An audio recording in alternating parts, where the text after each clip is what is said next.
SC వర్గీకరణను ఆమోదించినందుకు కర్నూలులో దళిత సంఘాల నాయకులు టీడీపీ దళిత విభాగ నాయకులు ముఖ్యమంత్రి చంద్రబాబు నాయుడుకి ధన్యవాదాలు తెలిపారు. కర్నూలు జిల్లా టీడీపీ కార్యాలయం ముందు దళిత నాయకులు కూటమి ప్రభుత్వం పెద్దల ఫ్లెక్సీలకు పాలాభిషేకం చేశారు. 30 సంవత్సరాల నుంచి మందకృష్ణ మాదిగ పోరాటం చేస్తున్నారని, ముఖ్యమంత్రి చంద్రబాబు కృషి వల్ల నేడు వర్గీకరణ సాధ్యమైందని వారు హర్షం వ్యక్తం చేశారు.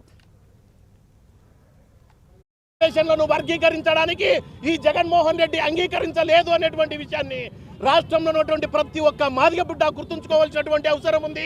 అదేవిధంగా భవిష్యత్తులో జరగబోయేటువంటి ఏ ఎన్నికల్లో అయినా కూడా ఎస్సీ వర్గీకరణకు వ్యతిరేకించినటువంటి వైఎస్ఆర్ కాంగ్రెస్ పార్టీకి, వైఎస్ జగన్మోహన్ రెడ్డికి ఏ ఒక్క మాదిగ బిడ్డ కూడా ఓటేయకూడదు.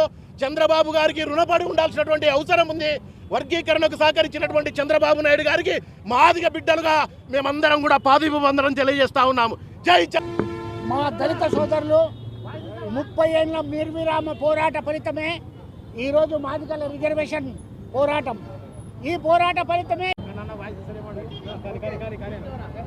ముందుగా వచ్చిన సోదరులకందరికీ నా నమస్కారాలు.